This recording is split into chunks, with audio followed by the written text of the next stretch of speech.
My hands were trembling as I watched the chaos unfold around my carefully decorated dining table. The Christmas lights I had spent hours stringing up now cast accusing shadows over the faces I thought I knew, faces that had lied to me, betrayed me, and destroyed me. You knew, my husband's voice cracked. All the color drained from his face as he stared at the man standing in our doorway. The man I had invited, the man whose mere presence was about to detonate a bomb that would destroy everything. I smiled. It wasn't a kind smile.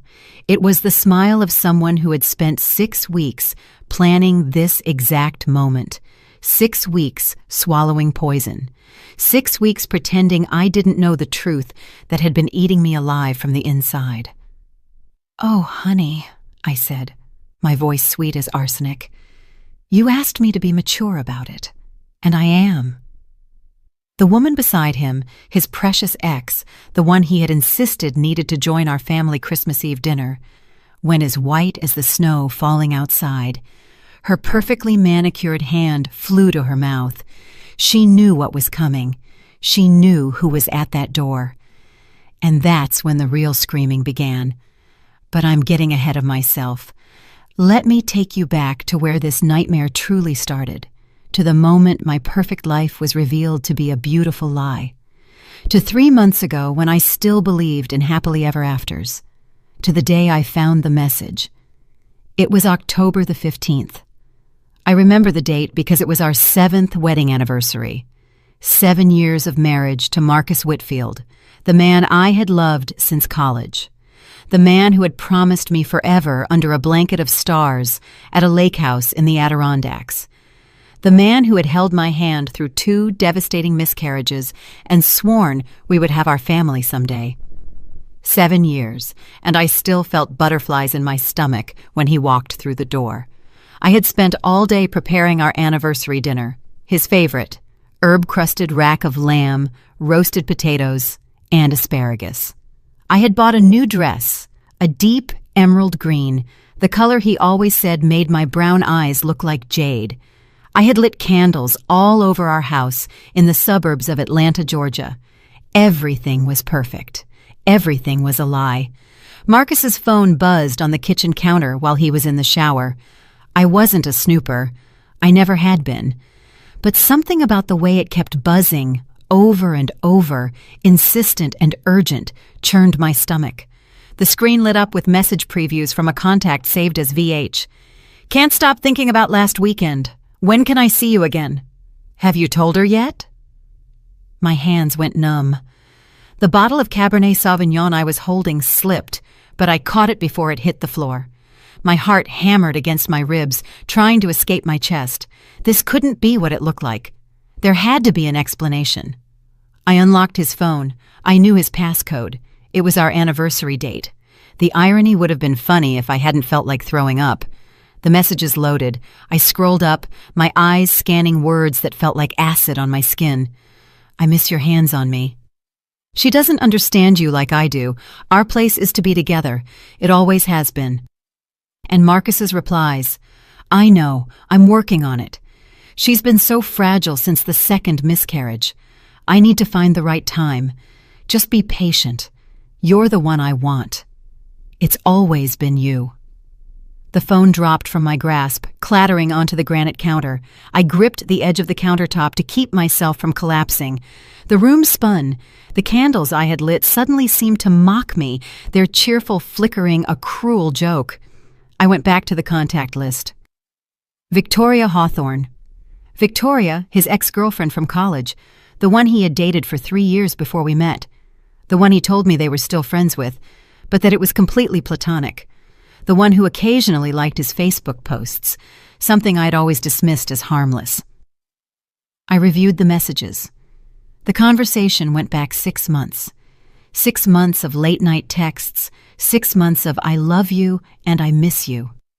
6 months of planning a future together, while I was home crying over the children I couldn't have, believing my husband was at the office working late.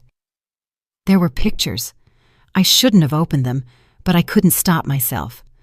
Victoria in lingerie, Victoria in what looked like a hotel room. Victoria wearing nothing at all, her message underneath, "Waiting for you." And then I saw it, a photo of the two of them together. Marcus's arm was around her. They were at a restaurant. I recognized the Beltline Bistro downtown. I had suggested we go there for our anniversary, but Marcus said he was tired of the place. The date on the photo, October the 8th, 1 week ago. The shower stopped. I heard Marcus humming as if he didn't have a care in the world, as if he wasn't currently tearing my heart to shreds. I placed his phone exactly where it had been. My hands were steady now. Something cold had settled within me, freezing the panic, the hurt, the rage, not eliminating it, but locking it in ice, preserving it for later. When Marcus walked into the kitchen, a towel around his waist and water droplets on his shoulders, he smiled at me. That same smile that had made me fall in love with him at 19, that same smile that was now a weapon.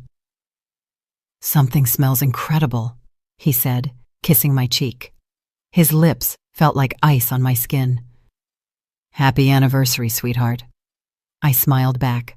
I don't know how I did it, but I smiled. "Happy anniversary." We drank wine. He gave me a necklace, a simple gold chain with a pendant. I wondered if he had bought Victoria something more expensive. We made love that night, and I hated every second of it. I hated feeling his hands on me, hands that had touched her. I hated the words of love he whispered, words that meant nothing. But I didn't let him see. I played the part of the devoted wife perfectly because I needed time to think, time to plan, time to decide what to do with the information burning a hole in my chest. I didn't confront him yet. No.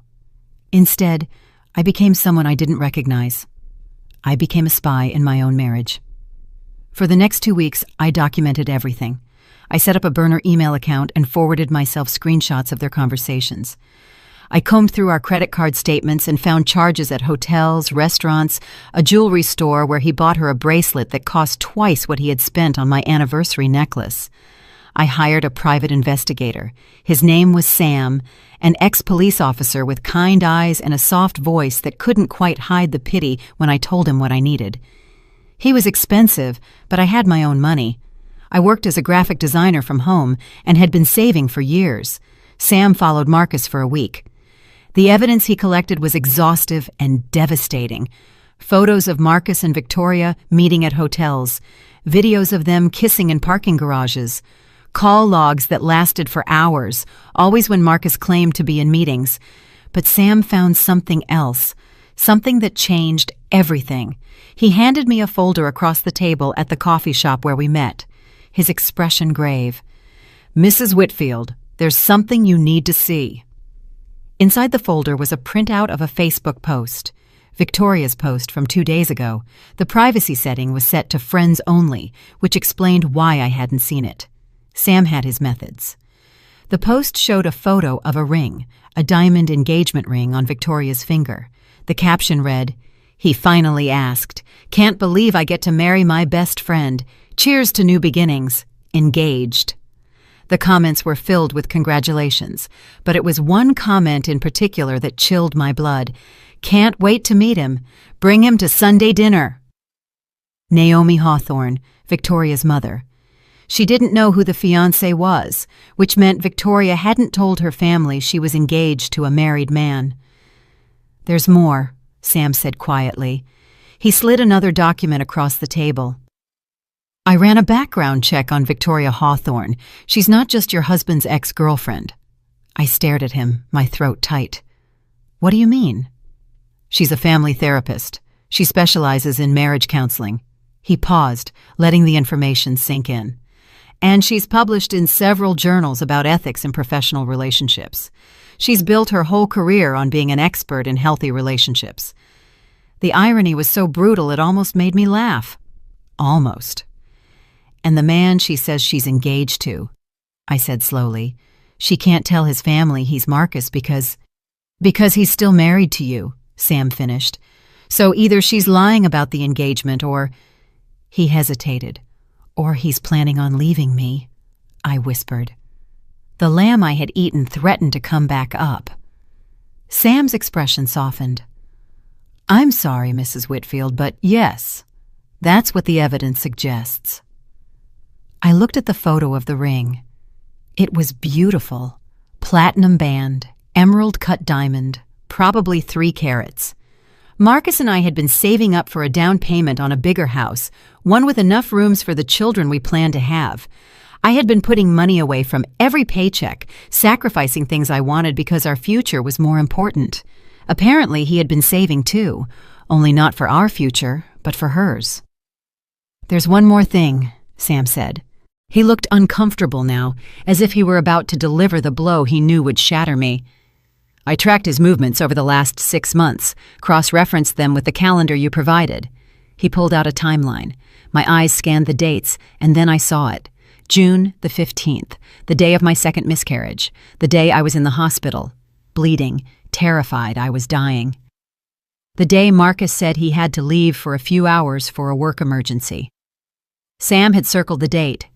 Next to it was a time-stamped photo, 2:47 p.m., Marcus and Victoria checking into a Marriott hotel. While I was losing our baby, he was with her. The coffee shop blurred. I couldn't breathe. Sam was talking. His voice sounded distant, asking if I was okay, if I needed water, but all I could see was that date, June the 15th, the worst day of my life, and he had chosen to spend it with her. "Mrs. Whitfield." Sam's hand was on my arm, gentle but firm. "Breathe. Just breathe." I inhaled once, twice. Slowly the world came back into focus. "I'm fine," I lied. I wasn't fine. I would never be fine again. But I was done crying, done breaking. Something hard and sharp was forming in my chest, taking the place of my shattered heart. "Thank you, Sam," I said, my voice steady. "This is exactly what I needed." He studied me for a long moment. "What are you going to do?" I gathered the documents, carefully sliding them back into the folder. "I'm going to find an attorney." And then I paused. An idea was forming, a terrible, perfect idea. "And then I'm going to wait." "Wait for what?" I smiled, and it felt wrong on my face, like I was wearing someone else's skin. "For the right moment." November the 1st. Marcus came home from work with Chinese takeout and an unusual energy. He was nervous. I could see it in the way he fiddled with the containers, the way he avoided my gaze. We sat down at the dining room table. He cleared his throat 3 times before speaking. "I wanted to talk to you about something," he began, stirring his lo mein with a fork. "About Christmas." I took a sip of water, watching him over the rim of my glass. "What about Christmas?" "Well, you know how we usually have a quiet Christmas. Just us, maybe your sister." My sister Lauren, who had planned to come this year with her husband James and their 2 children, my precious niece and nephew, who made the ache of my own childlessness a little more bearable. "Yes," I said carefully. Marcus took a deep breath.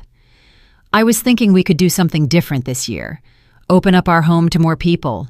Make it more inclusive." Inclusive. I repeated the word.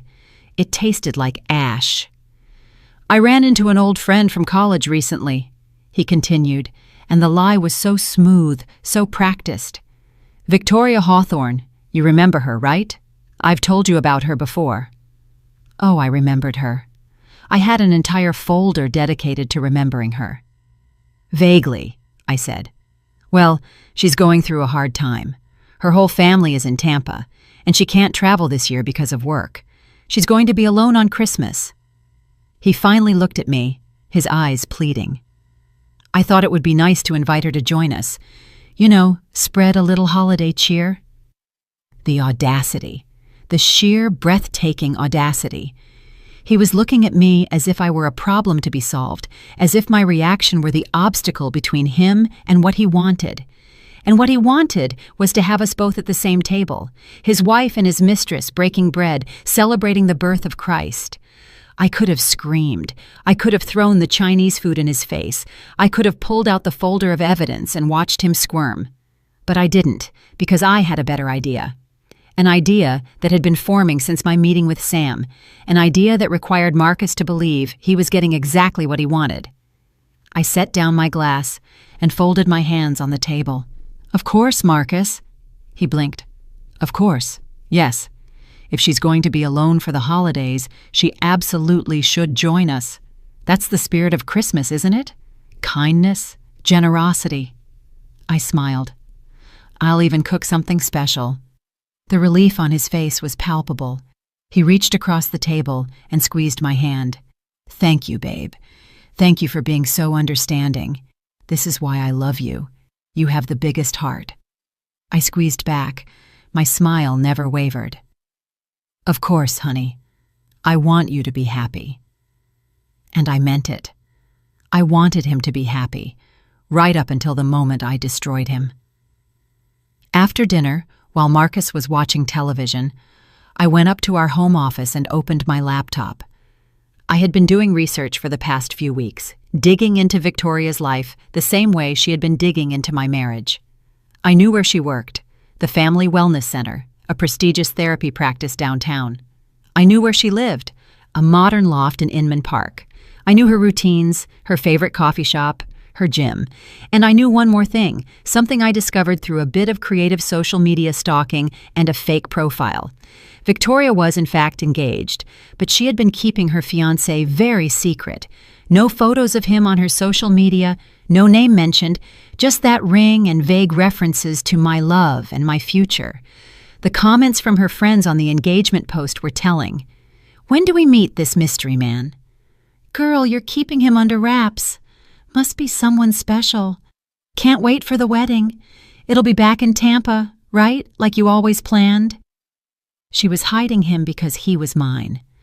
But what Marcus and Victoria didn't know, what they couldn't possibly know, was that I had gone further, much further.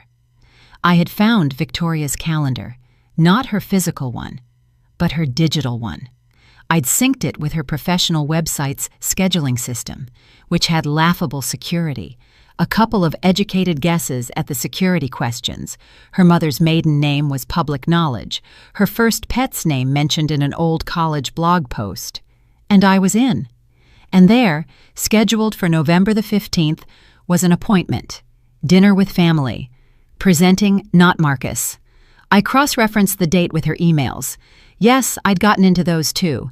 Turns out, people who lecture on ethics are often terrible at cybersecurity. The email was from someone named Alex Ramos. The subject line, "Can't wait to finally meet your family." I opened it, and read it again. And then I started to laugh. Alex Ramos believed he was Victoria's fiancé. His emails were filled with love and excitement for their future. He had proposed to her in August near the Great Lakes. He was a pediatric surgeon. He'd moved to Atlanta 6 months ago from Chicago. He had no idea that the woman he loved was sleeping with another man. Victoria was playing two hands. She had accepted Alex's proposal, worn the ring he gave her, made plans to introduce him to her family, and all the while, she was sleeping with Marcus, promising Marcus a future, playing Marcus like a fiddle. I couldn't understand it at first, but then I looked at the financials Sam had provided. Marcus made good money as a senior software engineer, but it wasn't surgeon money. Alex probably earned 4 or 5 times Marcus's salary.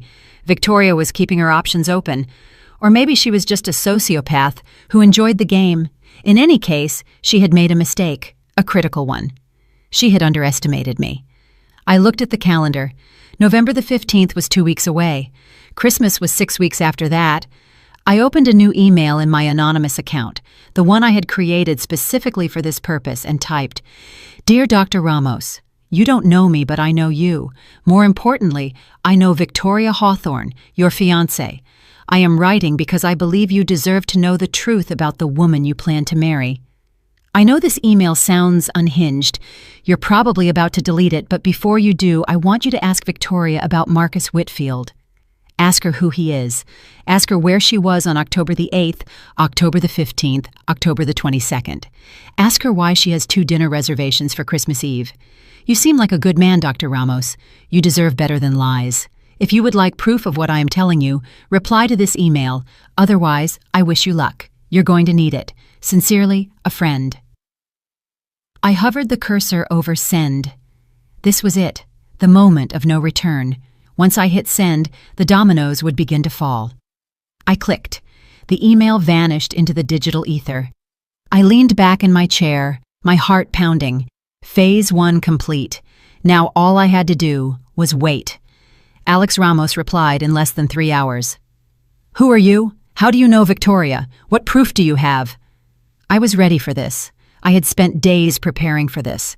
I uploaded selected screenshots to a secure file sharing service. Nothing too explicit. I wasn't trying to traumatize the man, but enough to show the truth. Time-stamped texts between Marcus and Victoria, photos of them together, the hotel receipts. I sent him the link with a single line. "I'm sorry. You deserve better." He didn't reply immediately.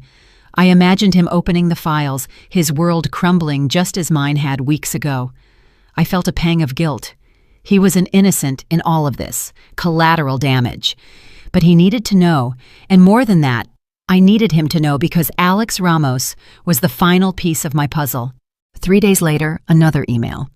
I confronted her. She denied everything. Said you're a crazy ex of mine trying to cause trouble. But the photos? I don't know what to believe. Who are you? Why are you doing this? I had expected the denial. Victoria was a professional manipulator. Of course she would try to gaslight him. I replied, "I am not his ex-girlfriend. I am Marcus Whitfield's wife. Check the marriage license if you don't believe me. Marcus Whitfield and I, married 7 years ago in Atlanta, still legally married, still living together, still sharing a bed. Victoria is sleeping with my husband. She has been for 6 months, and she plans to spend Christmas Eve with us, with me, at my house, at my table, eating the food I cook. You and I are victims here, Dr. Ramos. We are both being manipulated by the same 2 people. But unlike you, I am not going to stand by and allow it to continue. My husband has invited Victoria to our Christmas Eve dinner. He told me to be mature about it. He thinks I don't know. He thinks I'm the naive wife who will smile and serve coffee to his mistress. Here's what I propose. You and I give them exactly what they want. A lovely Christmas dinner. All of us together. One big happy family. They want to have their cake and eat it too. Let's give them an indigestion they'll never forget. If you are interested in ensuring the truth comes out, reply to this email. If not, I understand. You can delete this and try to move on with your life, but they are not going to win. Not without consequences. The choice is yours." I sent it and waited. This was the gamble. Alex could go to Victoria, show her the emails, warn her. He could ignore me entirely. He could even go to the police, though I hadn't done anything illegal. Or he could do what I hoped he would do. 2 days passed, then 3. I started to think I had miscalculated, that Alex Ramos would choose the path of least resistance, cut his losses, break up with Victoria, move on. Then, on the 4th day, my phone buzzed with a new email notification. "Count me in, Jimmy Canitas Sciaga." I smiled. Not a nice smile. The smile of a woman who had found her accomplice in vengeance. I replied with the details, the time, the address, what to expect. I told him to act surprised, to act devastated, not to hold back. His reply was short. "Trust me, I won't have to act." The weeks leading up to Christmas were surreal. I moved through them like an actress in a play, hitting my marks, saying my lines, all the while knowing the final act would bring the entire theater down. Marcus mentioned Victoria constantly now that he thought I was fine with it. He'd say things like, "Oh, Victoria recommended this great restaurant," or "Victoria and I loved this song in college." Every mention was a test. I realized. He was gauging my reaction, seeing how far he could push it. I passed every test with flying colors. "That's nice, honey. How wonderful that you two reconnected. I can't wait to meet her." That last sentence made him pause. We were in the kitchen, and he was chopping vegetables for a stir-fry. His knife froze on the cutting board. "You have met her," he said carefully. "At the alumni barbecue a few years back, remember?" Yes, I remembered. Victoria had been there with some forgettable boyfriend and had barely spoken to me. She had spent most of the event talking to Marcus, laughing at his jokes, touching his arm. I hadn't thought anything of it then. I thought I was secure enough not to be jealous of an ex-girlfriend. God, how stupid I had been. "Oh, right," I said, loading the dishwasher. "I don't remember very well. There were so many people." "Well, you'll get to know her better on Christmas," Marcus said. He sounded pleased, genuinely pleased, that his wife and his mistress would be bonding over roast lamb. "I'm planning a proper feast," I said. "Lamb, ham, all the fixings. It's going to be a Christmas Eve to remember." "You're amazing. You know that?" He came up behind me, wrapping his arms around my waist. I felt nothing, less than nothing. His touch was like being embraced by a stranger. "I don't deserve you." "You don't," I agreed softly. He laughed, thinking I was joking. He kissed my neck and went back to his vegetables. I allowed myself a small smile. December the 15th. Victoria messaged Marcus. I knew because I had cloned his phone. Yes, I learned how to do that. There are tutorials for everything on the internet if you look hard enough. Victoria. "Counting down to Christmas Eve. What should I bring, Marcus?" Marcus. "Just yourself. My wife is taking care of everything." Victoria. "Is she really okay with this? Doesn't she find it weird?" Marcus. "Alara is a saint. She trusts me completely. She suspects nothing." Victoria. "Luckiest man in the world. I'll play the perfect grateful guest. And you're still coming over to my place afterward, right? I have a special gift for you." Marcus. "Wouldn't miss it for the world. Love you, Victoria." Victoria. "Love you more." I read the conversation in the bathroom, sitting on the edge of the tub, my hands shaking with cold rage. He planned to leave our Christmas Eve dinner to go sleep with her, to exchange gifts with her, while I cleaned the dishes and pretended everything was fine. I forwarded the screenshots to Alex. He replied immediately, "I'm going to destroy them." "Not yet," I typed back. "Wait until Christmas Eve. It will be worth it." My sister, Lauren, called that week to discuss Christmas plans. I had been avoiding her calls, knowing she would hear something in my voice. Lauren and I were close, closer than most sisters. She had been my rock through the miscarriages, the one person who could make me laugh even on the darkest days. "Hello, you ghost," she said when I finally answered. "I was starting to think you were dead." "I'm sorry," I said, forcing cheerfulness into my voice. "Work has been crazy." "Yeah, and how's Marcus?" "He's fine. Great, actually." "You're a terrible liar. What's wrong?" I closed my eyes. I wanted to tell her. I wanted to sob into the phone and spill everything, but I couldn't. Not yet. Lauren would want to fix it, to confront Marcus, to protect me, and that would ruin everything. "Nothing's wrong," I said. "Just stressed about the holidays. Actually, that's what I wanted to talk to you about. Change of plans for Christmas Eve." "Ooh, not disappointed. We're not coming?" "No, you're coming. But Marcus invited an old college friend who was going to be alone, so it'll be a bigger group than planned." "No problem. The more the merrier." "Who's the friend?" "Her name is Victoria. She's his ex-girlfriend, actually." Silence. Then, "Excuse me? What? He invited his ex-girlfriend to family Christmas Eve dinner?" "It's not like that," I said quickly. "They're just friends now. She's going through a hard time. We're being charitable." "Uh-huh. And you're okay with this?" "Of course. Why wouldn't I be?" "Because you're a human being with normal emotions." Lauren's voice was sharp. "Alara, this is weird. You know that, right?" "It's fine, Lauren, I promise. If you say so. But if that woman steps out of line, I am going to say something. You've been warned." I smiled. A real smile this time. "Noted. See you on Christmas Eve." "We'll be there, and I'm watching this Victoria like a hawk." After hanging up, I sat there, the phone in my hand. Lauren's protective anger on my behalf had cracked something in the ice surrounding my heart. For a moment, I allowed myself to feel it. The pain, the betrayal, the devastating loss of the man I had loved. Then I suppressed it. There would be time for mourning later. Right now, I had work to do. I opened my planning document. Everything was falling into place. Alex was set to arrive at 9:30 p.m., a half hour after dinner started. I had given him a code for the side entrance. Our house had a smart lock system that allowed for temporary codes. He would let himself in, following the sound of voices to the dining room. The look on their faces would be priceless. But the reveal was only the beginning. I had more planned, much more. I had contacted an attorney, the best divorce lawyer in Atlanta, according to her reputation. Her name was Vivian Porter, and she had a 98% success rate in getting her clients exactly what they deserved. Our consultation had been illuminating. Adultery doesn't factor into divorce law in Georgia like it does in some places, she had explained. Georgia is a no-fault state.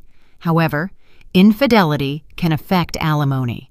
And if you can prove he used marital assets on the affair, and those hotel and jewelry receipts suggest he did, we can make a compelling case for you to receive a larger share of the marital estate.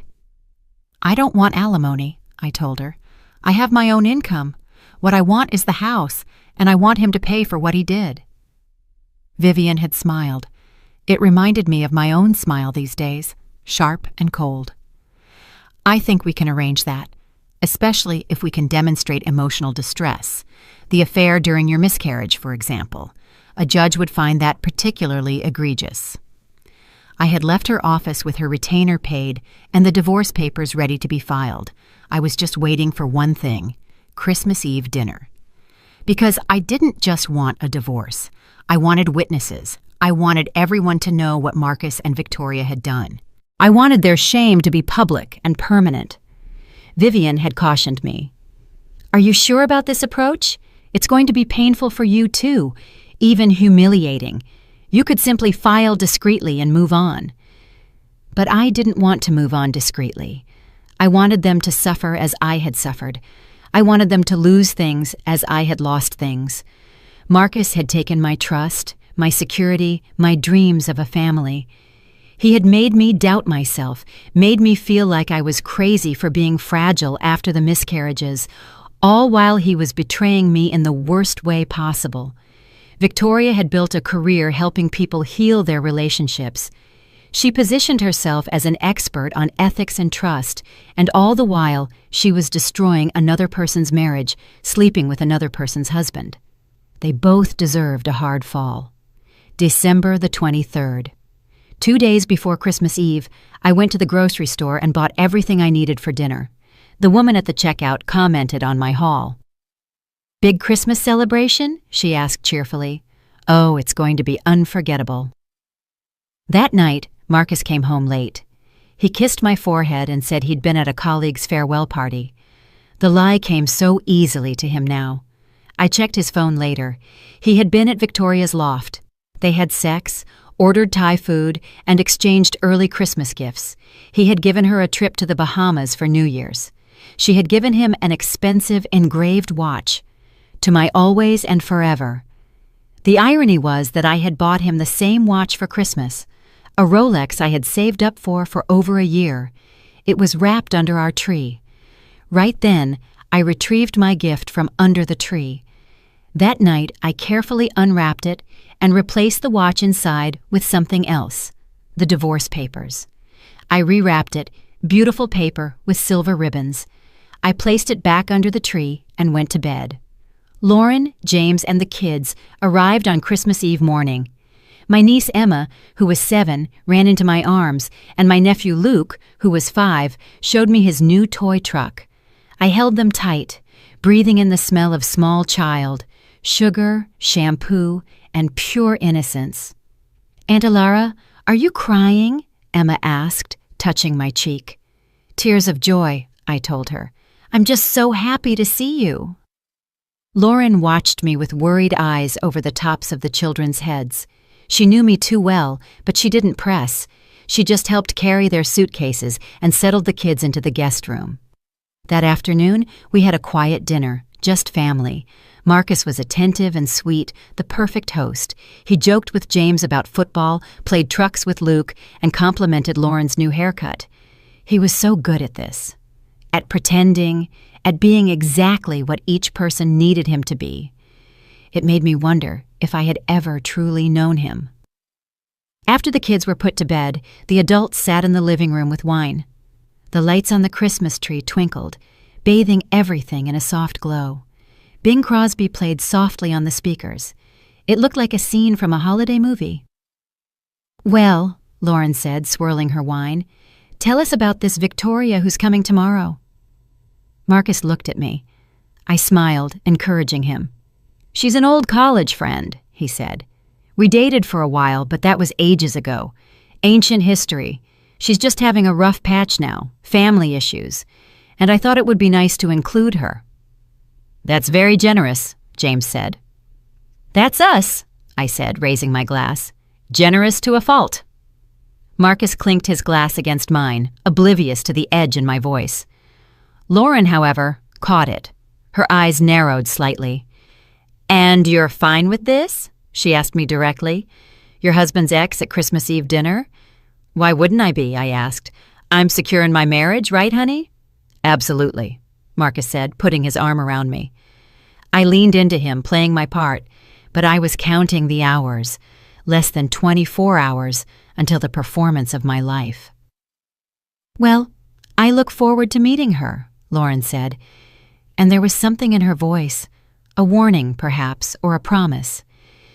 "It will be interesting," I said softly. "It definitely will."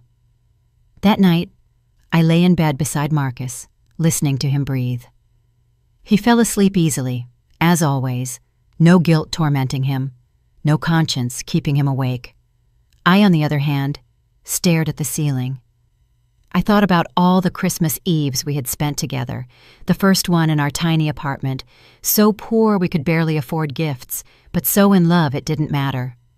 The one after the first miscarriage, both of us grieving, holding each other, promising we would try again. Last year, hopeful again, talking about how next Christmas we might have a baby to celebrate with. It had all been a lie, or at least it had become one. Maybe he had loved me once, truly, but somewhere along the way, I stopped being enough. No, that wasn't right. It wasn't about me not being enough. It was about him being broken. He was selfish. Tomorrow, everyone would see it. Tomorrow, the mask would come off. I turned over and finally drifted into sleep. My dreams were full of broken glass and red wine spreading like blood. I woke up at 6 o'clock in the morning. Adrenaline coursed through my veins. Today was the day. I showered, dressing carefully. I chose a red dress, festive, appropriate, but also bold. War paint for the battle ahead. I put on my makeup with special care. If I was going to burn my life to the ground, I was going to look good doing it. In the kitchen, I began to cook. The lamb in the oven, the potatoes peeled and boiling, the green bean casserole assembled, the honey-glazed ham ready. I moved through the tasks mechanically, muscle memory taking over while my mind jumped ahead to the evening. Lauren came downstairs around 8, drawn by the smell of coffee and cinnamon rolls. "You're up early," she said, pouring a cup. "Couldn't sleep, too excited," I said, and it wasn't entirely a lie. She studied me over the rim of her mug. "You would tell me if something was wrong, right?" I met her eyes. "Of course." "You look different. I don't know how to explain it, but you look like you're—" She trailed off, searching for the word. "Like I'm what?" "Like you're waiting for something." Smart, perceptive Lauren, always seeing too much. "I'm just tired," I said. "Holidays are stressful." She didn't look convinced, but just then, the children stampeded downstairs full of Christmas morning energy. And the moment passed. We opened presents. Emma got the doll she'd been asking for. Luke, a train set. Lauren and James exchanged gifts, smiling at each other with the easy affection of a solid marriage, the kind I thought I had. Marcus gave me jewelry, delicate, expensive earrings. I wondered if he'd picked them out himself or if Victoria had helped him. I thanked him, kissed his cheek, and handed him his gift. "Open it later," I said, "when you have time to really appreciate it." "Why not now?" he asked, shaking the box. "It's personal," I said, "just for us." He smiled, pleased, thinking it was something intimate. He set it aside.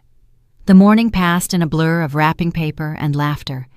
I took photos, lots of them.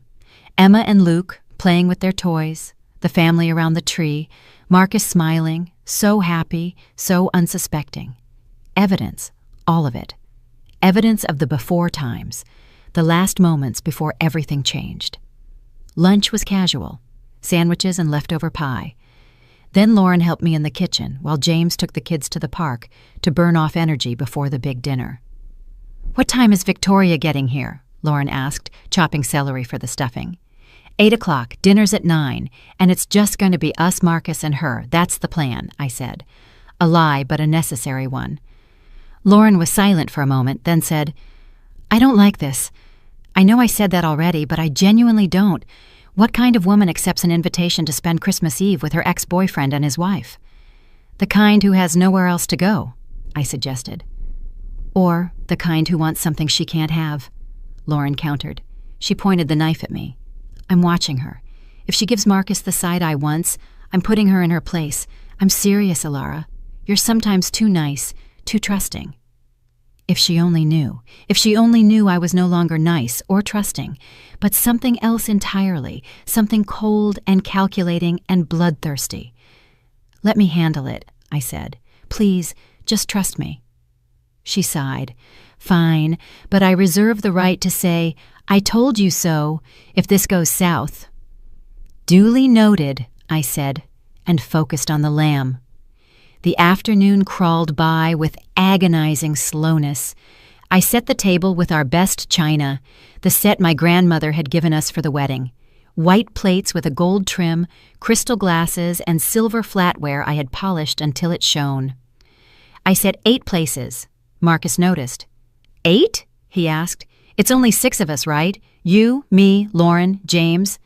"Ah, 7 with Victoria." "And the 8th?" I said. "I always set an extra place, an old tradition, just in case of unexpected guests." He shrugged and went back to watching football.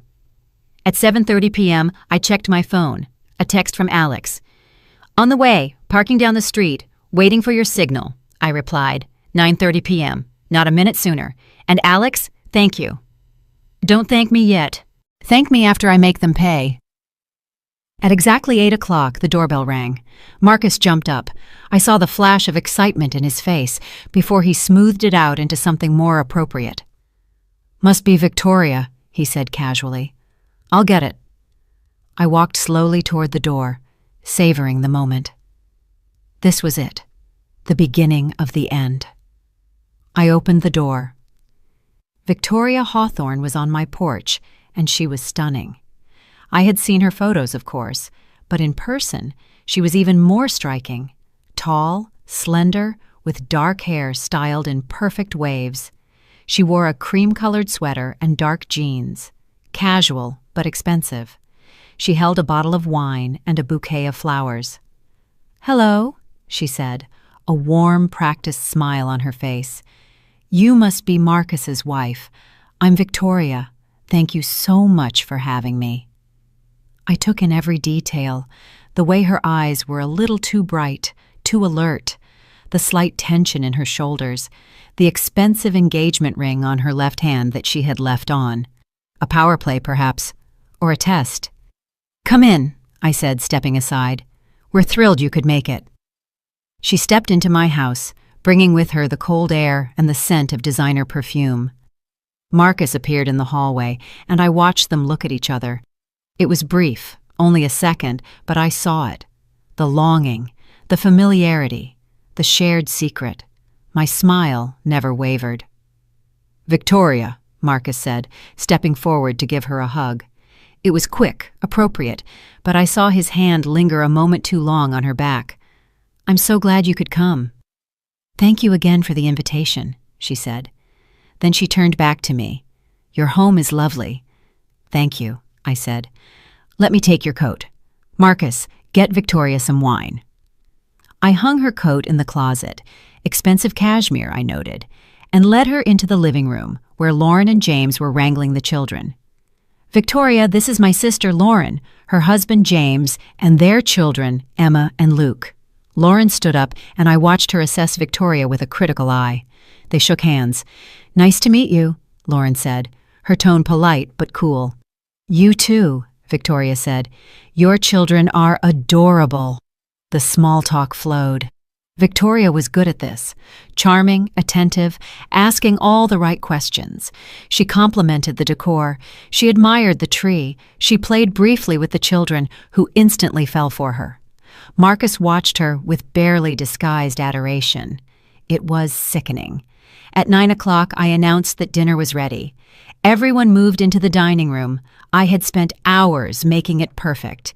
Candles and silver candelabras, a centerpiece of greenery, the food laid out like a feast. This is incredible, Victoria said, taking her seat. Marcus had strategically placed himself beside her, across from me. Lauren was on my right, her eyes still sharp and watchful. We served the food, passed the dishes, and filled the wine glasses. Everything was so civilized, so normal. Marcus raised his glass.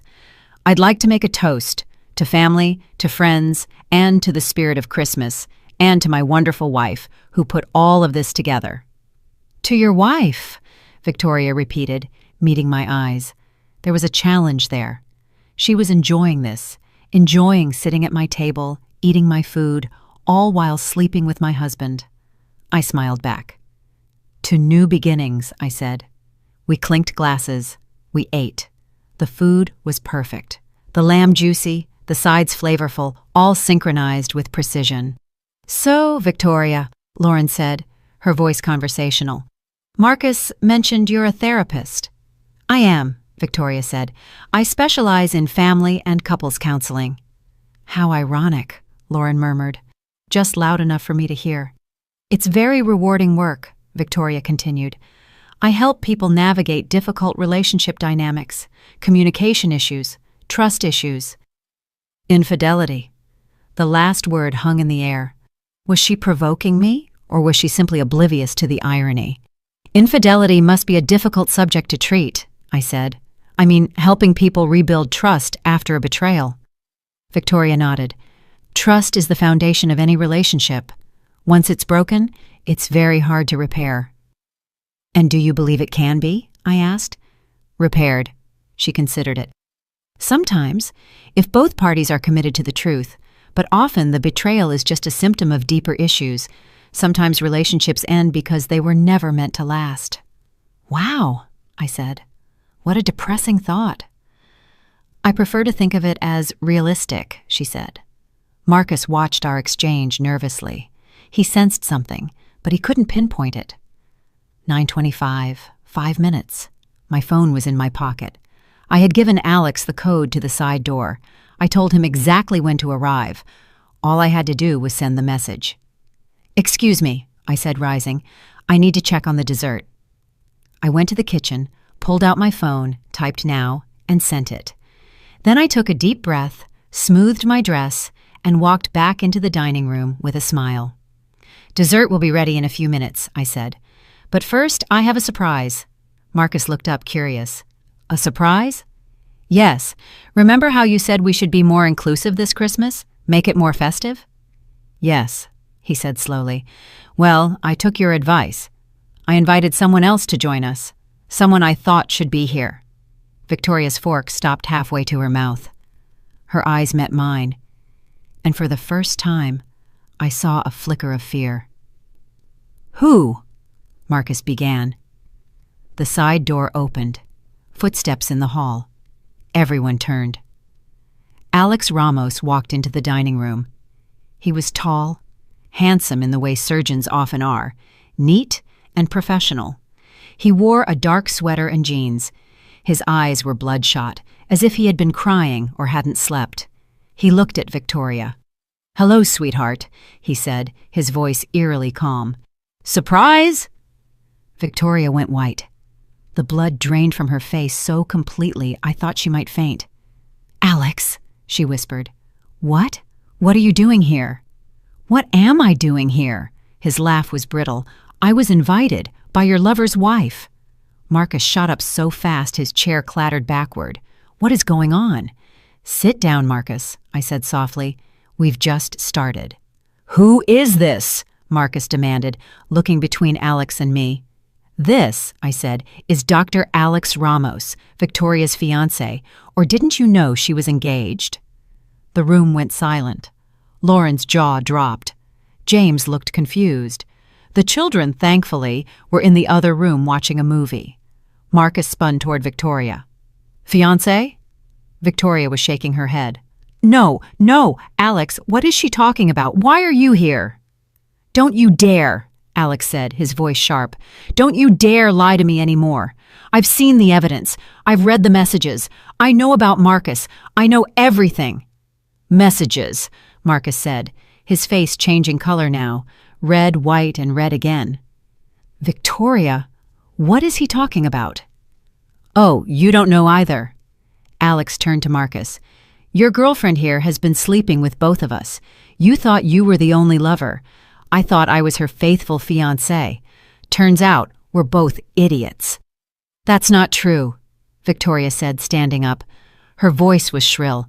Alex, I don't know what she told you, but I didn't tell him anything he couldn't verify for himself, I cut in.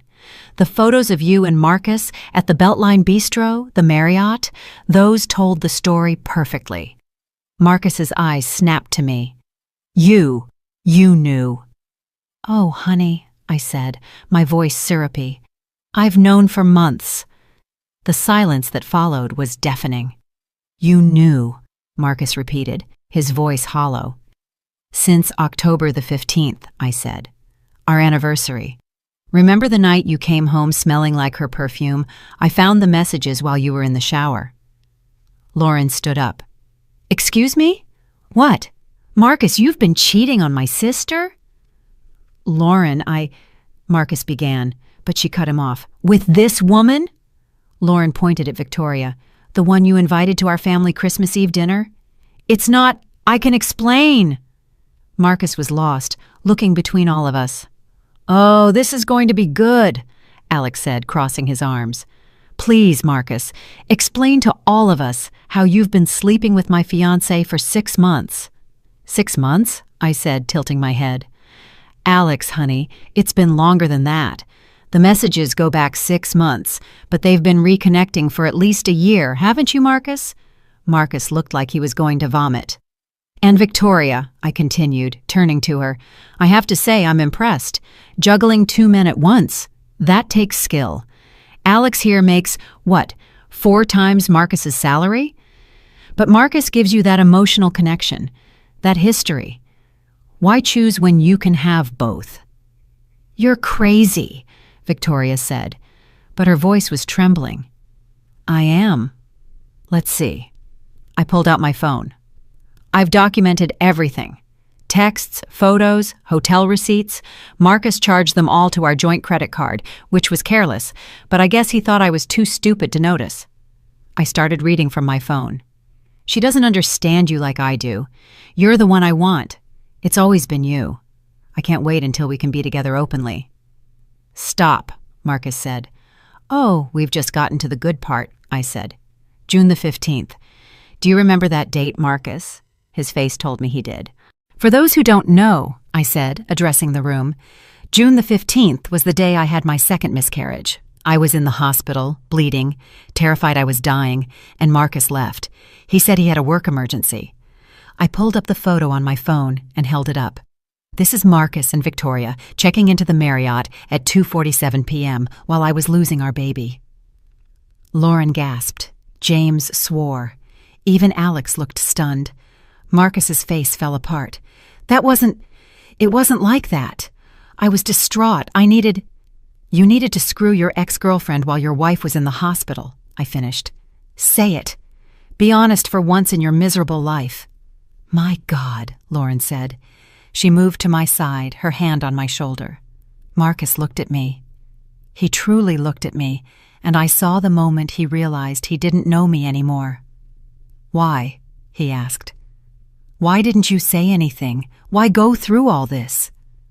Because, I said, my voice cold, you needed to understand what it feels like to be blindsided. To have your reality shattered in front of witnesses. To have everyone you care about see you for who you really are.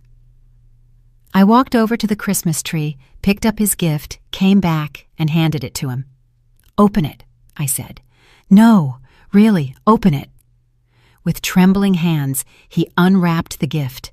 The divorce papers spilled onto the table, scattering among the dinner plates. "Merry Christmas," I said. "You've been served." Victoria moved toward the door, but Alex blocked her path. "Where do you think you're going?" he asked. "This is insane," she said. "You're all crazy. I'm leaving." "Not yet," I said. "We're not finished. You see, there's one more thing." I pulled out another envelope. This one was addressed to the Georgia Board of Examiners of Psychologists. "This," I said, "is a formal complaint against Victoria Hawthorne, licensed professional counselor, for ethical violations, specifically for engaging in behavior that brings disrepute to the profession. I've documented your affair with Marcus, including dates, times, and places. I've also included testimony about how you used your professional knowledge to manipulate him, how you advised him to conceal the relationship from his fragile wife." Victoria's face was gray. "You can't. They'll revoke my license. Or at the very least, suspend it," I finished. "You should probably look for a new career, Victoria. Maybe something that doesn't require ethics." "You!" Victoria hissed. "Watch it," Lauren said, stepping forward. "That's my sister you're talking to, the sister whose husband you were sleeping with, the sister whose hospitalization you used as an opportunity for a quick hookup." Alex laughed, a sharp, bitter sound. "And to think I was going to marry you. God, what an idiot I am." "Alex, please." Victoria turned to him, tears starting to well up. "I love you. He means nothing to me. It was a mistake." Alex held up a hand. "Just stop. I've heard enough lies." He pulled the engagement ring from his pocket. He must have retrieved it from her loft, and dropped it onto the table. It bounced once and landed in the gravy boat. "We're done. And before you try to salvage anything, you should know I've already called your mother. I told her everything. She's very disappointed." Victoria made a choked sound. "How does it feel?" I asked her. "To have your life destroyed in front of an audience? To have people you can't control know all your secrets?" She didn't answer. She just grabbed her purse and ran for the door. We heard it slam shut, an engine starting, tires squealing as she drove away. Alex stood there for a moment, looking lost. "I'm sorry," he said to me. "I'm sorry you had to go through this." "Thank you for coming," I said. "I know it wasn't easy." "They deserved it," he said. "They both deserved it." He looked at Marcus, who was still standing there, holding the divorce papers. "You're a coward and an idiot. I hope you realize what you lost." Then Alex left too, walking out with more dignity than he'd arrived with. That left Marcus and me, and Lauren and James, witnesses to the carnage. "Get out," I told Marcus, my voice low. "This is my house," he said. But there was no fight in his voice. "This is my house," I corrected. "Check the deed. My grandmother left me the down payment. The house is in my name. And according to the divorce papers you're holding, I keep it, along with half of everything else, including what you spent on Victoria. You can't." "I have a very good lawyer who says I can. And I have proof you used marital funds for your affair, which gives me leverage. You have two options. Sign the papers and accept my terms, or fight me in court and have all of this become public record. Your choice." Marcus looked around the dining room, the beautiful table I had set, the food that had grown cold, the wine glasses, some empty, some full, the gravy boat with a diamond ring sparkling in it. "I never meant to hurt you," he said. "But you did," I said. "You devastated me. And you didn't even have the decency to tell me the truth. You made me the fool, the naive wife who didn't know her husband was cheating. You made me cry alone for our babies while you were with her." My voice broke on the last word. The ice that had encapsulated me was starting to fracture. "I'm sorry," he whispered. "Sorry isn't enough," I said. "Now get out of my house." He looked like he wanted to say more, but Lauren stepped forward. "You heard her. Get out." James stood up too, silent but imposing. Marcus was outnumbered, outmaneuvered, and he knew it. He gathered the divorce papers, walked into the hall, and grabbed his coat. At the door, he turned back. "I love you," he said one last time. "I don't believe you," I said. "I don't think you know what love is." The door closed behind him. The sound echoed through the house, and then, finally, I broke. I collapsed into a chair, my hands covering my face, and I sobbed. All the pain I had been holding in for months poured out. Lauren was there immediately, her arms around me, holding me together as I fell apart. "I got you," she whispered. "I got you, little sister. You're safe now." James disappeared, and I heard him talking to the children, keeping them occupied. Sweet James, always knowing what to do. I cried until I had nothing left, until my throat was raw, and my eyes were swollen, and my chest ached from the force of it. Finally, I looked up. "I'm fine," I said. "You're not," Lauren said softly. "But you will be." I looked around the dining room. The beautiful table I had set, the food that had grown cold, the wine glasses, the gravy boat with a diamond ring glittering in it. "What a mess." "Yes," Lauren nodded. "But you did it. You stood up for yourself. You made them face the truth.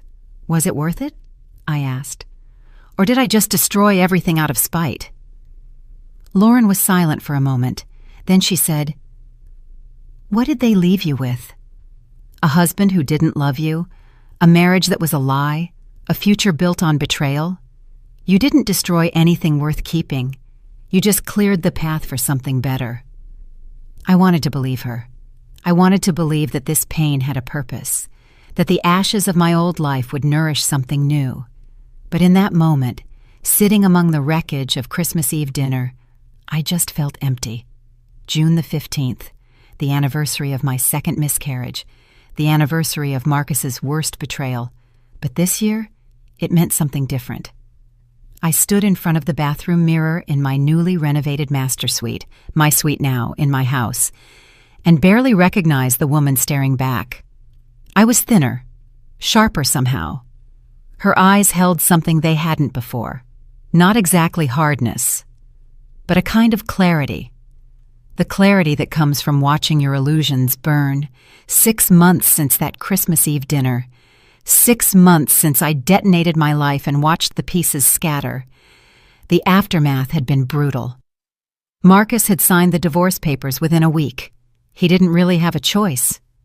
Vivian Porter had been relentless. She cataloged every hotel charge, every dinner, every piece of jewelry he'd bought Victoria with our money. In the end, Marcus left with his car, his clothes, and about 30% of our assets. I kept the house, the savings, and my dignity. He tried to apologize a couple of times in those first few weeks. Long emails I deleted unread, voicemails I trashed. He showed up at the house once, and I called the police. After that, all communication went through the attorneys. I heard through mutual friends that he had tried to reconcile with Victoria after everything blew up. Apparently, he showed up at her loft with flowers and apologies, talking about how they could finally be together now that everything was out in the open. She had slammed the door in his face. Because Victoria had her own problems, the ethics complaint I had filed had triggered an investigation by the Georgia Board of Examiners of Psychologists. They found that she had been conducting therapy sessions while actively maintaining an affair with a married man, a clear violation of the ethical standards she had sworn to uphold. Her license was suspended for 2 years, and she was required to undergo her own therapy and ethics training before she could reapply. Her practice had tanked. The Family Wellness Center had terminated her contract immediately. They couldn't afford the scandal. Her professional reputation, built over a decade, was destroyed in a matter of weeks. She had left Atlanta. I heard she had moved back to Tampa, tail between her legs, to live with her mother, the woman who had been so disappointed to learn her daughter was a liar and a homewrecker. Alex had reached out to me once. About a month after Christmas, we met for coffee, two wounded soldiers comparing scars. "I still want to hate you," he had said, stirring his espresso, "for dragging me into that nightmare. But I can't. You saved me from making the biggest mistake of my life. How are you?" "And you?" I had asked him. He'd shrugged. "Some days are better than others. I loved her, or I loved who I thought she was. Turns out that person never existed." I had understood that completely. "And you?" he had asked. "Any regrets?" I had thought about it. I really had. "No," I finally said. "I regret the marriage. I regret wasting 7 years on someone who didn't deserve me. But the dinner, the exposure, they needed to face consequences. People like that only stop when someone forces them to." Alex had nodded. "For what it's worth, I think you're incredibly brave." Brave or crazy, maybe both. The best people usually are. We had parted as friends, or at least allies, bound by the shared experience of being betrayed by the same two people. Now, 6 months later, I was still picking up the pieces, but I was also building something new. The house was different now. I had redecorated, exercising Marcus's presence room by room. The bedroom we had shared was now a sanctuary of soft grays and blues, with new furniture and new bedding he had never touched. His office had become my art studio. I had started painting again, something I had given up years ago because Marcus always needed the space for his gaming rig. I had stopped taking freelance graphic design jobs and had started my own design agency. Small, just me and 2 employees for now, but it was mine, built on my terms, and it was thriving. Therapy had been essential. I started seeing Dr. Elena Rodriguez, and the irony of seeing a couples therapist, after all, that was not lost on me. Only 2 weeks after Christmas, she had helped me untangle the mess of emotions, the trauma of the betrayal, the complicated grief of losing not just a husband, but the future I had imagined. "You're mourning a death," she had told me in one of our first sessions. "The death of your marriage, yes, but also the death of your trust, your innocence, your belief in the story you'd been telling yourself about your life." She was right. I had been mourning, but slowly, painfully, I was also healing. Lauren had been my rock through it all. She stayed for a week after Christmas, helping me pack Marcus's things, holding me when I cried, forcing me to eat when food tasted like ash. She called every day for months, just to check in, to make sure I was okay. "I'm so proud of you," she told me last week. "What you did took guts. A lot of women would have just swallowed it, would have pretended everything was fine, would have let themselves be destroyed in silence. Not you. You fought back. I had fought back, and I had won. But the victory sometimes felt hollow, especially on the hard days, because the truth was, I hadn't wanted to be a warrior. I had wanted to be a wife, a mother, a woman with a simple, happy life. But that life had been a lie, and this life, messy, painful, and real, was mine." My phone buzzed. A text from an unknown number. My stomach clenched. Sometimes Marcus tried to contact me from different phones, but when I opened it, it wasn't him. "Hi, I know this is weird, but I wanted to thank you. My name is Jennifer. I was dating Marcus. Is the key word. He never mentioned he was recently divorced until I found your number in his blocked contacts and did some digging. When I confronted him, he tried to lie, but I found the divorce records. I just wanted you to know I saved myself a lot of trouble thanks to your paper trail. Thank you for being brave enough to document everything." I stared at the message for a long moment. Then I replied, "I'm sorry you had to deal with him, but I'm glad you found out before he could do any real damage. Good luck." So Marcus was already trying to rewrite history, already looking for the next victim. The thought churned my stomach, but it also solidified my resolve. I had done the right thing, the brutal, painful, public thing, but the right thing. Because if I had divorced in silence, if I had kept his secrets, he would have walked away with his reputation intact, painting himself as the victim of a failed marriage. And Victoria would have continued her career counseling vulnerable people while being fundamentally dishonest. Instead, they had both faced real consequences. Not perfect justice, life rarely offers that, but a reckoning. I looked at the calendar on my phone, June the 15th. A year ago I was in the hospital losing a baby while my husband was with another woman. It had been the worst day of my life, but I had survived it. I had survived everything. I got dressed, pulling on my running gear. I had started running in February, needing an outlet for the rage and grief that still surfaced unexpectedly. Now, I ran 5 miles every morning, forcing my body until my mind went quiet.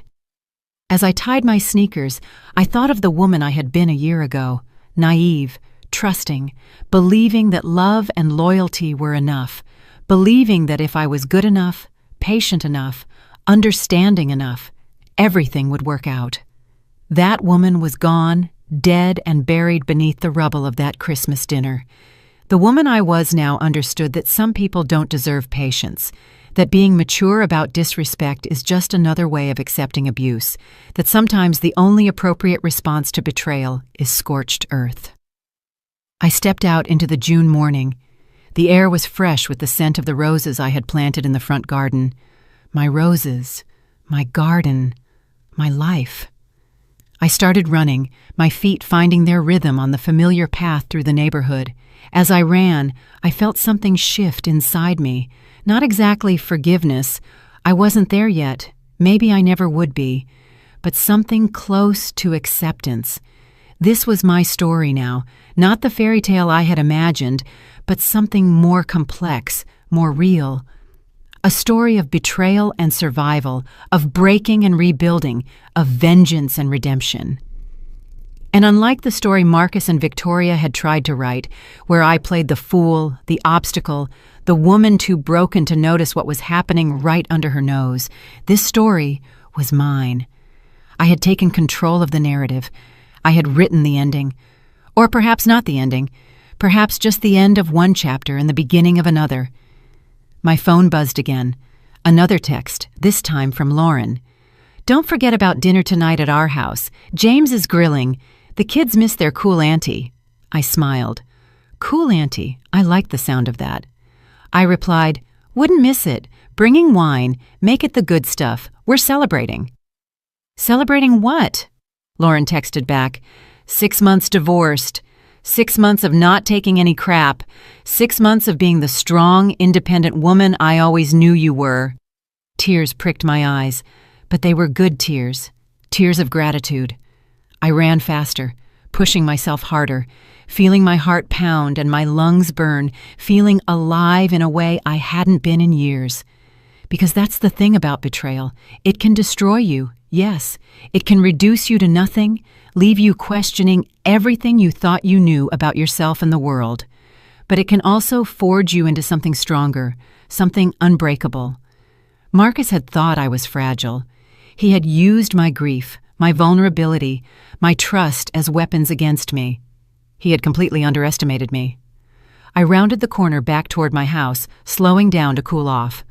A car was parked out front, a silver sedan I didn't recognize. My guard immediately went up, but then the driver's door opened, and a woman stepped out. She was young, perhaps 25, with red hair and nervous eyes. She stood by her car, clearly waiting for me. "Can I help you?" I asked, wary. "Are you Alara Whitfield?" she asked. "Well, Alara. Not Whitfield anymore, I guess." "I'm Alara," I said carefully. "Who are you?" "My name is Anna. This is super awkward. I'm friends with Jennifer, the woman who texted you this morning. She told me what Marcus did to you, what he did to both of you, I guess. And She took a deep breath. "I work at the Beltline Bistro. I was a server there last year, and I saw Marcus come in all the time with a woman who wasn't you. I even waited on them a couple of times. They were always very intimate. And I remember thinking how sad that he was obviously cheating." My heart was racing again, but not from the run. "I didn't know what to do," Anna continued. "I didn't know you. I didn't know how to tell you, and honestly, I thought it wasn't my business. But then Jennifer told me what happened, how you exposed him, and She pulled out her phone. "I took photos of them together. I don't know why. I guess part of me thought someone would need proof someday. I saved them." She held out her phone to me. I looked at the screen. There were Marcus and Victoria in a private booth at the Beltline Bistro, his hand covering hers on the table, both of them laughing. The date, March of 2022. Over a year and a half earlier, months before I thought the affair had even started. "There's more," Anna said quietly, "from different dates. I can send them to you if you want. I just thought you should know, in case he ever tries to claim it was only 6 months, or that it wasn't serious, or whatever lie he's telling now." I looked at this young woman, this stranger, who had held on to this secret for over a year and was now offering it to me like a gift. "Thank you," I said, my voice thick. She emailed them to me right there on the street. My phone buzzed repeatedly as the images came through. Evidence, proof, ammunition. If Marcus ever tried to contest the divorce settlement or rewrite the history. "Why are you doing this?" I asked. Anna shrugged. "Because men like him get away with it. They lie, they cheat, and they move on to the next woman, and no one ever holds them accountable. But you did. You held him accountable, and I wanted to help make sure he can't squirm his way out of it." She got back into her car, but before she left, she rolled down the window. "You're kind of a legend. You know what you did on Christmas? Jennifer told me the whole story. It's spreading. Women talking to women, warning each other. You've probably saved a lot of people a lot of pain." Then she drove away, leaving me on the sidewalk with my phone full of proof and my heart full of something that felt almost like hope. I went inside, showered, and sat down at my laptop. I opened a new document and stared at the blank page. For months, people had been asking me if I was going to write about what happened. Friends, my therapist, even a literary agent who had somehow heard the story secondhand and thought it would make a great book. I had always said no. It was too painful, too personal, too raw. But there on the street, hearing Anna call me a legend, hearing that my story was being shared, that it was helping other women, maybe it was time. I started typing. My husband told me his ex was joining us for Christmas Eve dinner. Be mature about it. I nodded, of course. What he didn't know was that I had already invited her fiancé, too. The dinner table turned into a scene no one in my family would ever forget. This is the story of how I discovered my husband's betrayal, planned my vengeance, and took my life back. The words poured out of me faster than I could type. The entire story, from finding the messages on our anniversary to the confrontation on Christmas and the aftermath that was still unfolding. I wrote for hours, stopping only when my fingers cramped and my eyes burned. When I finally looked up, the sun was setting, painting my studio in shades of orange and gold. I had written 30 pages of truth, pain, anger, and ultimately survival. I saved the document. My Beautiful Vengeance. Draft 1. My phone alarm went off. Time to get ready for dinner at Lauren's. I closed the laptop and stood up, stretching. My body ached in a good way, the pain of having purged something toxic. As I got dressed, I thought about the future, the real future, not the fantasy I had clung to in my marriage. I didn't know what that future would look like yet. Maybe I would finish the book. Maybe I would meet someone new someday, someone who truly deserved my trust. Maybe I would stay single and build an empire and become the eccentric aunt who spoiled Lauren's kids. The only thing I knew was that it would be honest, my life. I grabbed my keys and the bottle of expensive wine I had bought for tonight, a celebration indeed, and headed for the door. As I closed it, I glanced back at the house, my sanctuary, my new beginning. On the porch, I paused, took a deep breath, and smiled. It wasn't the smile of the woman I had been, soft, trusting, and naive. It was the smile of the woman I had become, sharp, strong, and unbreakable. The smile of a woman who had been betrayed, who had fallen apart, who had crawled through hell, and who had emerged on the other side, forged in fire. I got into my car and drove toward my sister's house, toward the laughter and the family and the love that was real and true. The sun set behind me, and ahead the sky was already darkening, stars beginning to emerge. Behind me, the past. Ahead, the unknown. And for the first time in a year, I wasn't afraid of it. I was ready. The book hit the bestseller list 3 weeks after it was published. My beautiful vengeance, how I exposed my husband's cheating and took my life back, resonated with readers in a way I could never have imagined. Thousands of women wrote to me, sharing their own stories of betrayal, thanking me for giving them the courage to stand up for themselves. I did interviews, podcasts, a streaming service bought the rights for a limited series, and through it all, I kept building my life. The design agency expanded. I hired 5 more employees. I bought a vacation house on the coast. I traveled, Paris, Tokyo, Barcelona, all the places Marcus had always said we would go someday. I went alone, and it was glorious. Marcus tried to sue me for defamation when the book came out. His attorney sent a cease and desist letter, claiming I had damaged his reputation. Vivian Porter laughed when I showed her the letter. "Everything in the book is true and documented," she said. "The truth is an absolute defense. Let him sue. We'll bury him." He didn't sue. The letter was bluster, a final, desperate attempt to control the narrative. He couldn't. The truth was out there, and it had set me free. As for Victoria, I heard she had moved to a small town in Florida and was working as a receptionist at a dental clinic. Her therapist's license had been permanently revoked after a second ethical violation came to light. Apparently, mine wasn't the first family she had helped destroy. I didn't gloat in her downfall. I had had my vengeance. I had made my point. After that, she was just a cautionary tale, a reminder that actions have consequences.